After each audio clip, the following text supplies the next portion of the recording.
morning, everybody. It's Monday, March 22nd, and we're here in the annex with Port. I don't know if you can hear her purr. She's definitely purring, though. She's always purring, looking kind of askew at the camera phone.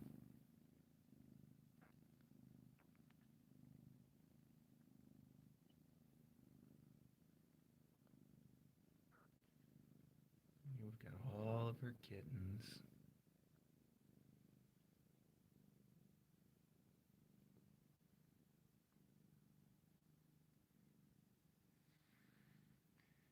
Oh, look how cute this is. Let's see if I can get an angle on it. Big belly.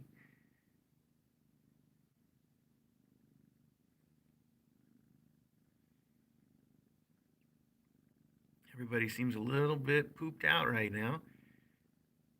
Been eating this morning and meowing a lot. These kids are so noisy right now. I mean, not right this second, but they're so noisy. All their first week, they're a week and 1 day old today, by the way. They were born a week ago yesterday. They are such little noisemakers. I kind of hope that they keep it up as they get bigger and that we have a big group that likes to meow a lot because I think that's a lot of fun. We'll see about that.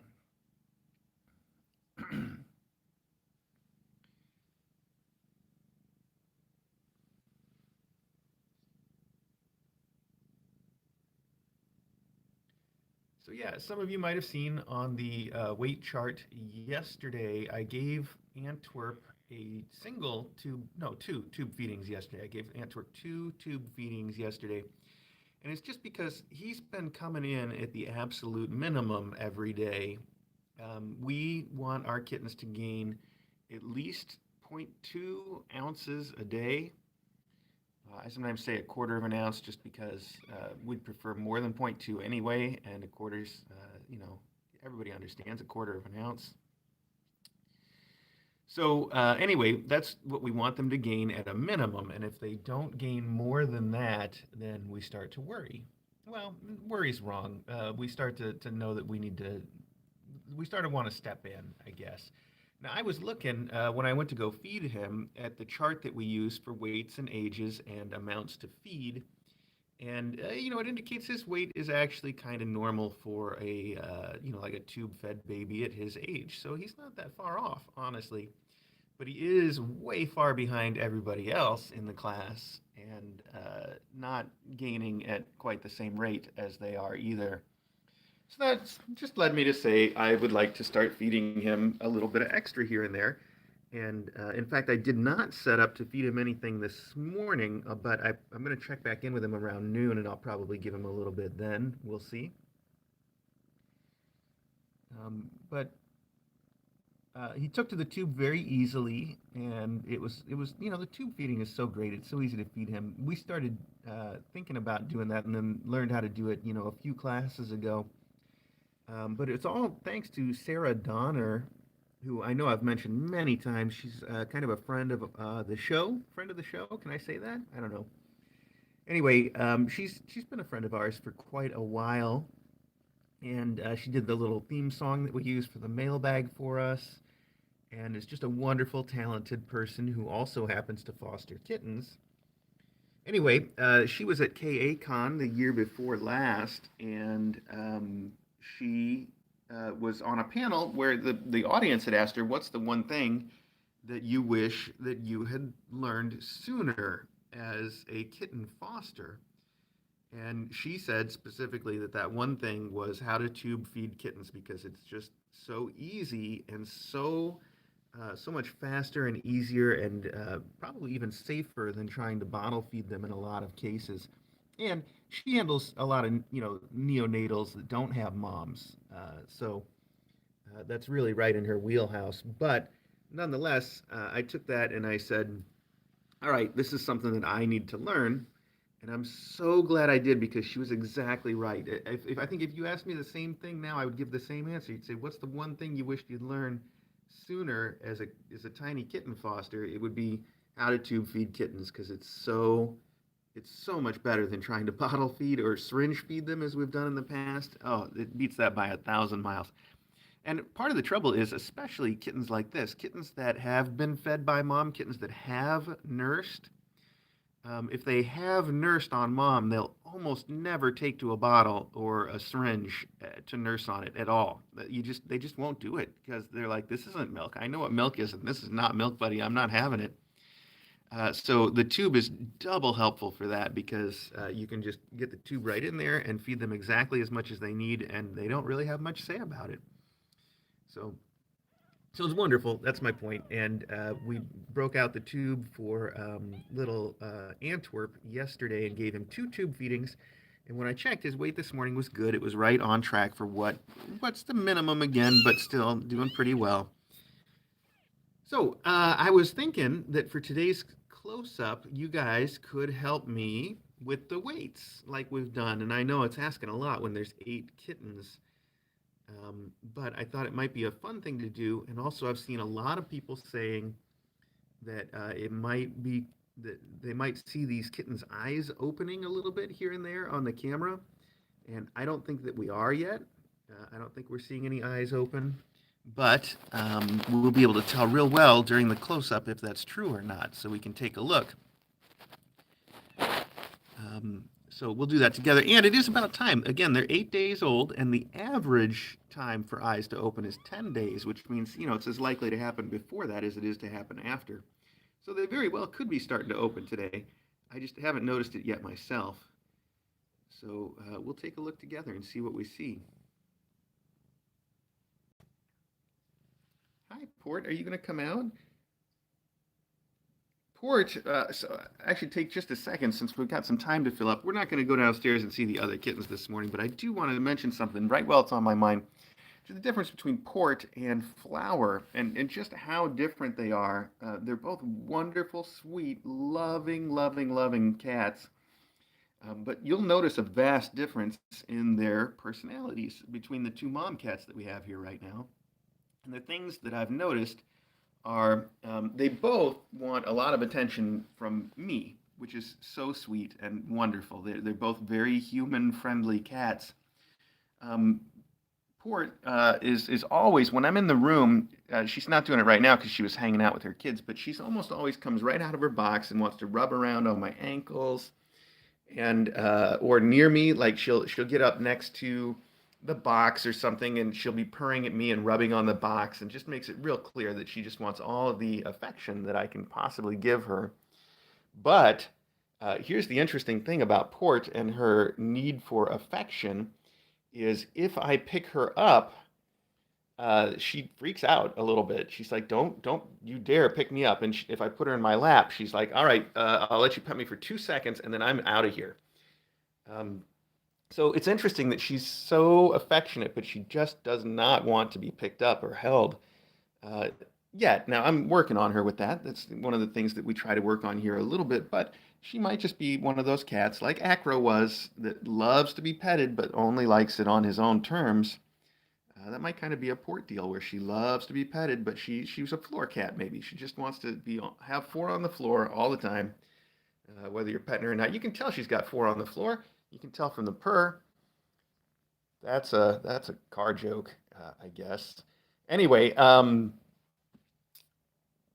so that's Port in a nutshell, I guess. Oh, and also then Port interacts with other cats very well. She goes out and she sees the faculty, and that's happened a couple times now. And when she goes out and sees the faculty, she'll go right up to them, and I can tell they're going to be friends, although she's still at that early stage where once they touch noses, then she'll hiss a little bit to set a boundary. So she does set a little bit of a boundary, but you can tell I've got absolutely no worries with her on the when she's hanging out with the faculty. She just does great, and you can tell that they're going to be friends. So no issues there. Now contrast all of that with Flower downstairs real quick. Flower is just as needy and affectionate. In fact, I woke up this morning, Flower was sitting right next to my pillow waiting for me to wake up. And the minute that I started moving, Flower started making little yips at me so that I would pet her. She's like, making all of her little noises. She wanted to be petted, and I would pet her, and she just rolled over and started purring. And Flower is having so much fun. She just loves to be petted. Now, the contrast, of course, is that Flower also loves to be picked up. I can pick up Flower, I can hold her like a baby and pet her, and she never gets tired of it. She never demands to be put down as long as I'm holding her and petting her. That's what all that she wants in the world. You can pick up Flower, carry her around all day, and she probably would never get tired of it.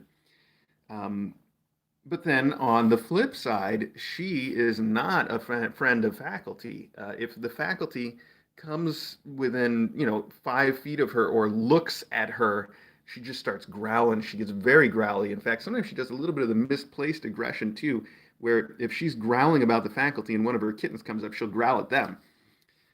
So she gets very serious about not wanting the faculty around. I will say, though, that just like I'm working on Port here as far as being held goes, I'm working on Flower as far as the faculty goes. And we have made giant leaps forward because when Flower first got here, of course, she would run at the door and hit the door to chase after the faculty and to bang on it and scare them off and, sort of aggressive. But that's all turned around. And in fact, the last 24 hours, I have let her out of her room without even the harness on. And all that happens is, as long as she can see the faculty coming, she'll growl at them when they're starting to get into her space, and then they stop, and everything's fine. She doesn't go after them. She doesn't want to start a fight. She just wants them to stay away. And as long as they're staying away, everything is fine. And it's so nice. So I'm going to actually work on that a lot more with her as well. Um, but my fear there is that I've got to keep a real close eye on her when she's out because I know what's going to happen eventually if I'm not careful is one of the faculty will come up behind her or surprise her. She doesn't see them coming and they get in her space. That could set off a fight because she just didn't expect it. So I got to be real careful not to let anything unexpected happen. But as long as everybody sees everybody else and everything that happens is expected, she's actually fine. She's not going to be their friend any day soon, but they can coexist. So that's pretty nice, right? So anyway, that's enough about the differences between the two mom cats that we have in. I'll just mention real quick that all the kittens downstairs are doing fine. They're having a big nap right now. You can probably see them on the regular Kitten Academy live stream. They had so much fun running around in the spa all night last night. It was great for them. It was great for us. And um, Millet is scheduled for Millet's surgical consult about what and whether we are going to do anything for the flat-chested kitten syndrome that Millet has. That schedule is on April the 7th, which I know seems like forever from now, but should be in plenty of time. If we are going to do anything, it should be plenty of time still to do something. And so that's it. So we won't probably hear any more about Millet's condition and whether we're doing anything until after April 7th. And that's the only big news about those kids. Oh, that and the fact that they do have their distemper shot this week. I didn't check. I don't remember if it's Wednesday or Thursday or something, but someday this week, the kids downstairs are going to all go back to the vet for their next second vaccine. Okay. Now I think I've rambled on plenty. Why don't we do those weights I was talking about? These kids are sure being cute right now, though, aren't they? I should have been filming them while I was talking about the moms. That's all right. Port's beautiful, too.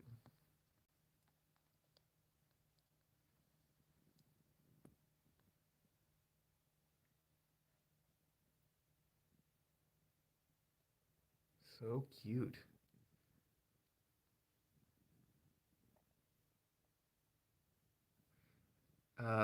Yeah, so I still haven't published on our website a photo shoot or the cheat sheets, but I will.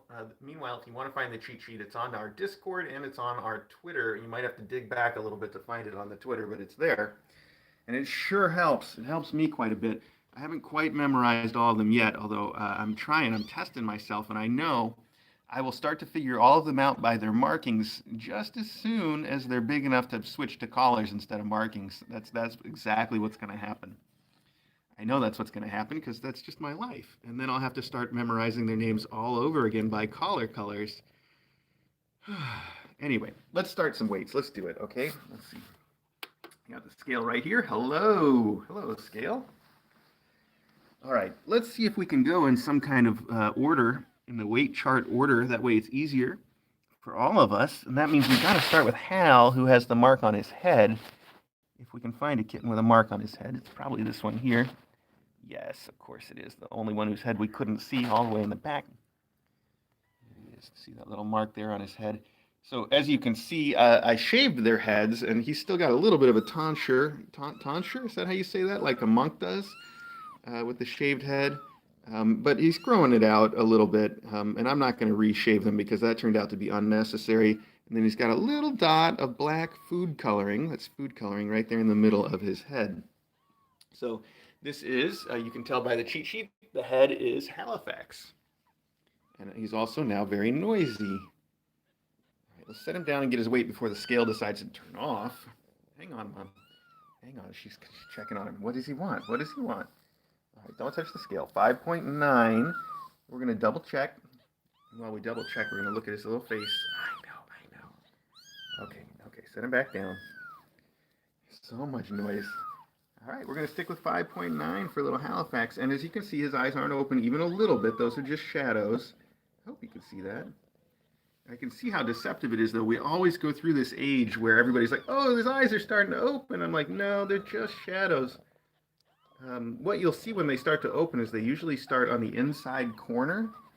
And you'll see just a tiny little glimmer of reflected light there. That's the first thing that you usually notice that says, yes, these are starting to open. But no, we're just getting shadows, which as far as I know might mean that they're sort of thinning a little bit and, getting close to opening, but they're not open yet.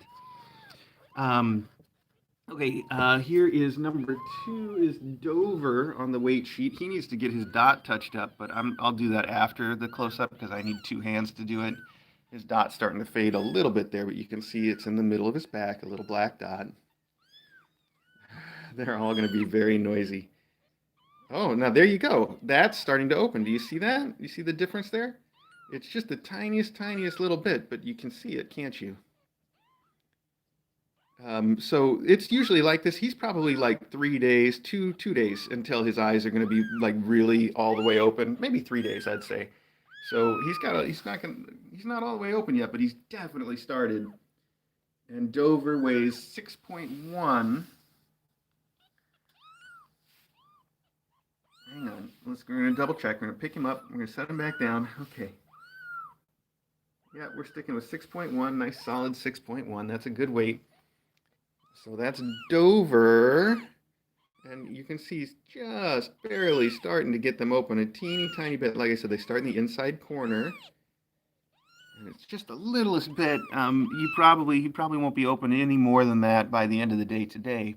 But then tomorrow I would expect it to be halfway open. They usually have a stage where they're sort of half open. And then the day after, I bet all the way, probably. So that's great. So if we're going to go in order, next would be Bombay, who's the one that has the marking, we'll say, by his tail. And that's right here. His marking also wearing off a little bit, although his shave was, I did a real bad job shaving him, so that's going to be visible for a while. I think you can see that line where I shaved him a little. So this is Bombay. We're getting some weird shadows there from my phone. I'm trying to hold him up where we can see his eyes for a second. Yeah, so we got nothing there. He's not open even a little bit yet. There we go. 6.2, but we're going to get a second opinion. Just reset and weigh again.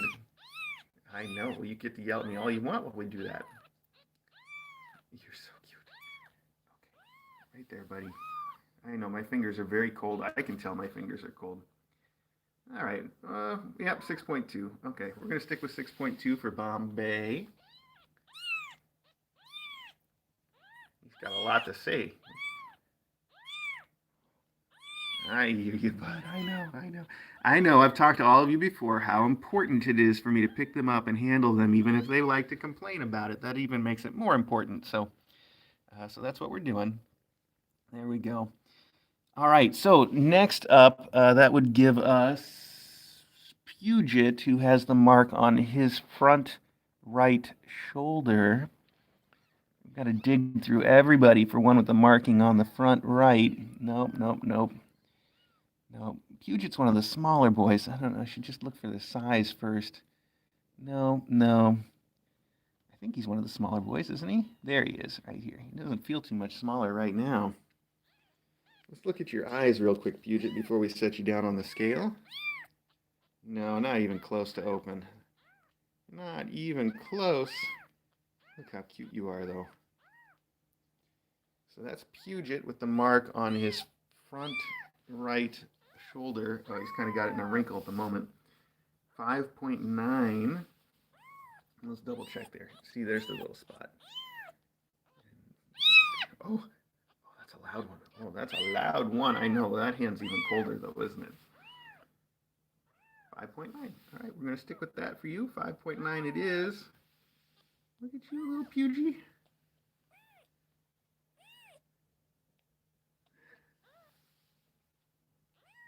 So cute with these big round bellies. Oh, very round. I think we can start dewormer on them at 2 weeks, but I usually wait until about the time of their first vet visit, give or take. So we deworm everybody whether they need it or not. Sometimes those round bellies are just great news because they're just fat and happy, and sometimes they mean that we need to give them some dewormer, but we do it whether they need it or not. Because most of them, we just assume most of them come in that way. All right, so now we're looking for the mark on the front left, which is Rotterdam, and he's this one right here. Hi, buddy. Come here, Rotterdam. So you can see, oh, so loud. Rotterdam's got the mark on his front left shoulder. Again, those marks are just food coloring. Nope, no eyes open yet, not even a little bit. Okay, let's put you on the scale for a second, Roddy. Oh, okay, right there, Rotterdam. Hang on. You've got some big paws. Are you going to be a giant cat? 6.9. You are a giant cat already. Oh, so big. Hang on, let's reset and double check that weight while you yell at us. Yell at me about it. Go ahead. Tell me all about it. How bad is your day? Okay. 6.9. All right. Look at how round he is. I love it. I love little round kitties. Look at that belly. Oh my goodness. Okay, Rotterdam. Okay, right back in here with Mom. There you go, pal. Okay, well, if we're going in order, I think that makes the next one Antwerp, which is our problem child. He's not that much of a problem, but he's been the smallest since day one. And he is still the smallest and is getting the smallest gains as well. So he's the one that you can tell. If you can't just tell by the fact that he's like sort of visibly smallest, he's the one that's got the mark on his back right, just like that. That's his back right. And I was saying how funny it is that first off, I have to say that twerp is kind of an insulting name, twerp, but colloquially, I can't talk this morning before coffee. Anyway, in my parents' generation, it really was sort of a synonym for runt. Let's see, 5.2, by the way. 5.2 is exactly what we would want him to weigh this morning. So he's always coming in at the very minimum. Like 5.2 is the least amount we would want him to weigh based on his weight yesterday. And sure enough, 5.2 is what we get. So never trying harder than the absolute minimum. Anyway, I was going to say twerp is sort of slang, or was sort of slang for runt. And ant is also a name for, something that's very tiny, ant. And so we've named him Ant and Twerp together, and we're surprised that he turns out to be the smallest. I don't think we should be. He's just doing exactly what we named him. That's there's a word for that too. It's nominative determinism, right? When you turn out to be exactly what your name would say you are. That's our Ant Twerp, I guess. Actually, that's not true. If he did, he'd turn out to be a giant city, and he'd weigh like 1,000,000 tons or something. But we can hope. Whatever.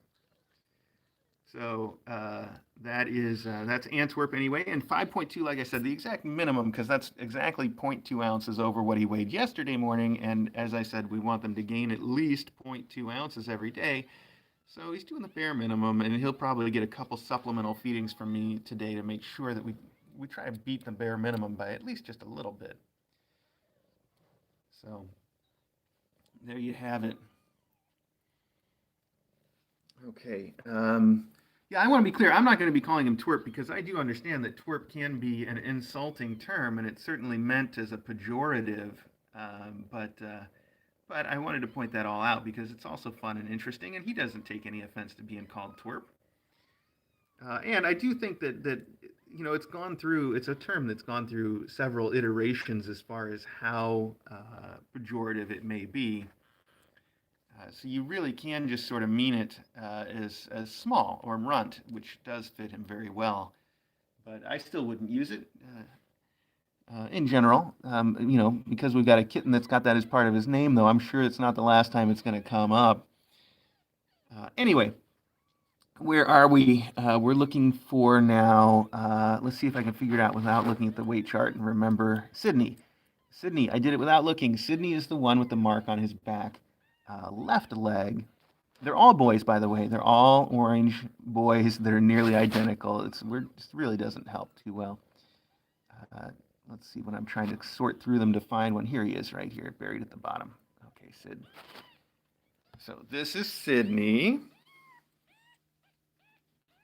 If twerp is a new word that you learned from me today, don't make it part of your vocabulary. Some people could find it pretty offensive, I think.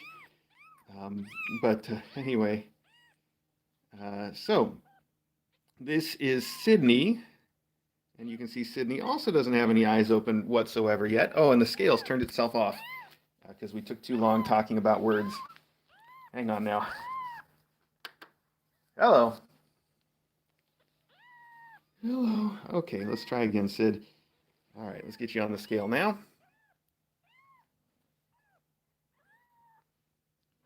7.1. Oh my goodness, Sid, you need to have a talk with Antwerp about how to gain some weight because you are doing it. That is great.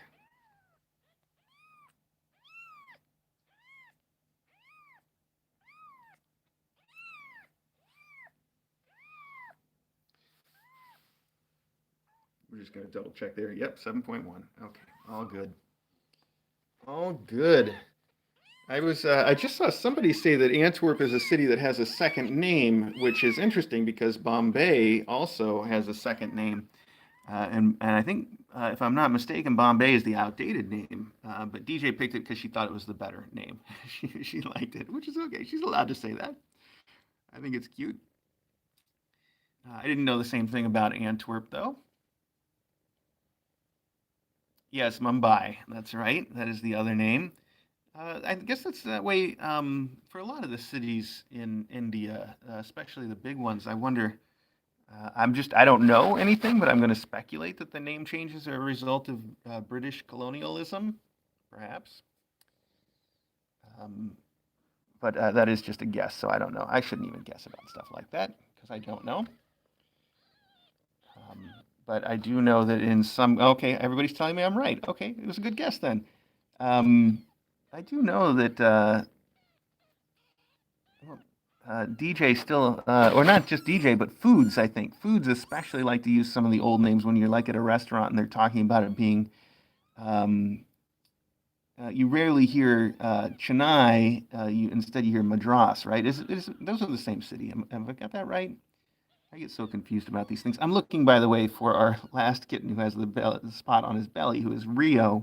There he is. Okay. Got to dig through so many kittens to find the one that we want. Okay. So this is Rio, and he doesn't quite have his eyes open yet either. We've only got one with anything to show for it.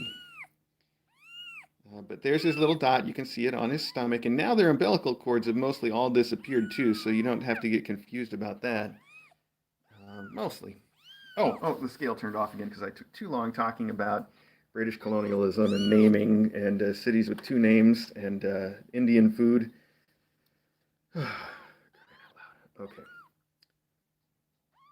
Let's get some focus here while we're waiting. Okay, there's the scale. Sit right there, Rio. 7.3. I think that makes Rio the winner. 7.3. Let's get a second opinion, though, Rio. All right, my second opinion is, and you're cute. Oh, here we go. Okay. 7.3. Great.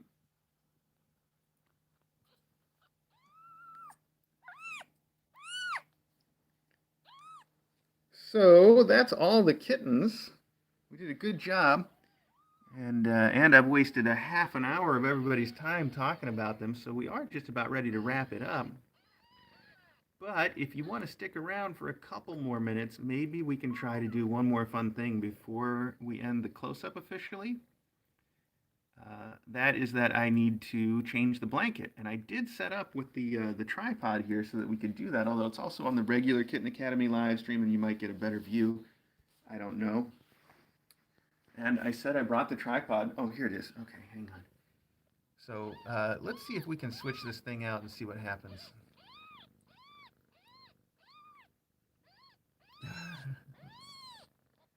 They do all want to nurse, but I noticed a little bit of litter on this, especially these dark colored blankets, like this beautiful dark colored orange blanket that we have for our oranges, very meta. It shows up a little bit of the litter that Mom tracks in, so I'd like to switch it out this morning. I'm going to do it anyway, and if I'm going to do it anyway, we might as well do it now and try to make it part of the close-up if we can. I don't know that we can, but we're going to try it. So here is the new blanket, and here's what I'm going to do is I'm going to take all the kittens and move them right over here onto the new blanket, and then pull the old one out, and then put the new one in with them on it. How does that sound? Oh, actually, this will give me a chance to show you something that you don't usually get to see, though. So here's the top of our box. This is just an HDX sturdy box from Home Depot, which I'm trying to get some more of, but I went into the store yesterday and they didn't have any of this size out anymore. So I had to order them online for in-store pickup, and even though it says same-day pickup, they still haven't called me from yesterday to let me know they're ready to pick up, even though the site says they have them in stock, and that's neither here nor there. I don't want to get into another ramble about Home Depot and whether or not their ordering system makes any sense whatsoever. But I do want to show you what we did here. So this is the top of the HDX box, and you can see I've drilled through it to put zip ties in regular spots, and also to put a little camera holder, and also to have the camera cord come through. So these are all holes that I drilled in. It drills this material, whatever it is that they make these boxes out of. It's very sturdy, and it machines particularly well for plastic. This edge is just, it's great. I did sand the edge to make sure it would be great, but even right on the initial cut, it wasn't bad. So it's great and nice and safe for kittens, and I know some people might worry that there's a plastic edge there that could be a little sharp or painful, but it is not. Either of those things. It is really, really easy to deal with, so I like that a lot. And I was going to show you what we did inside, because I got to lift this up, or I'm going to lift it up, if I can. There we go, sorry. So you can see on the inside, we've got a light strip that I've zip tied all the way around there to give us plenty of light inside. It's turned down to its dimmest setting right now, by the way. And our little camera there that gets the inside of the box all the time. Also connected right to the top of the plastic. So that works out pretty well, if you ask me. That's how the inside of the box works, and I can just take it off and set it down, and then we can look right down on these kittens. And now I can move them all out to their new blanket, take out the old blanket, and then put the new blanket in. That's the process. Let's see how well we can execute on that. All right, here we go. Kittens, come with me. Oh, I know. You got a lot to say about that, don't you? Come on. Come on, everybody's got to do this. Okay, 2 more. There we go. That's all the kittens. All right, now this is always the time that Mom wants to be in the box more than ever, is when I'm taking everything out of it. She wants to be in there, and it really complicates this process. Of course, I said that, so now it's going to be easy. That's the way you do it. You just tell a mom cat that she's going to do exactly what you don't want her to do, and because you told her she's going to do it, she won't. That worked. I just threw those blankets. I threw some towels. Yes, I threw them all the way across the room, and she's going to go see what just happened. So, okay, now we're going to pick this up and put it right back in there. We will get you your view on that in just a second. Hang on. is the nice thing about having a box with a lid that comes off, is I can just pick up this whole thing and then set it down in there with the kittens right from the top. It's so much easier. There we go. There we go. And now we got it. And there's all of our kittens. You just set it right down in there from the top. And we're all good. 8-bean burrito. I love it. That's very cute. We're going to see a lot of that. So there they are in their box.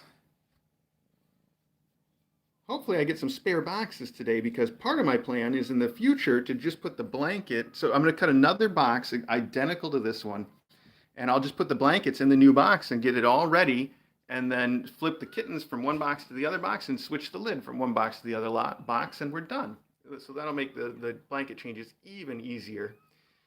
And then my other plan, of course, is to take the last box, the third box, and cut it all the way down to the bottom.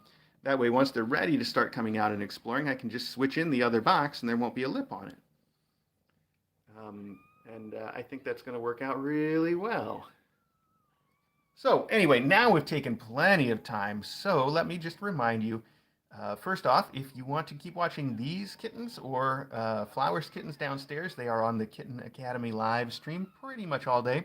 And you might want to tune in, because some of what I plan to do next is let Flower and her kids out to play if they feel like waking up at all. If they don't look like they're ready to wake up, I'll do it a little later today. That's fine. But you can still watch these kids.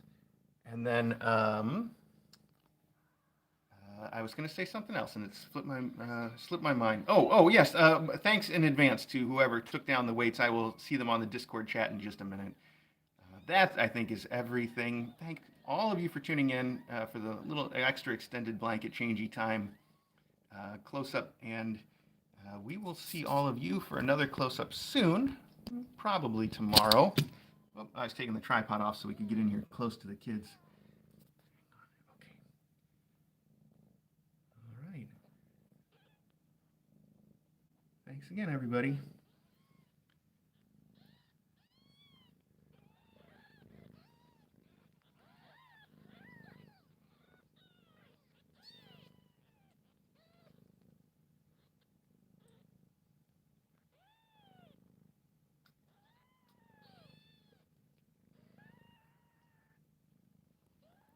Such a good mom. Such a purry mom. So much purring.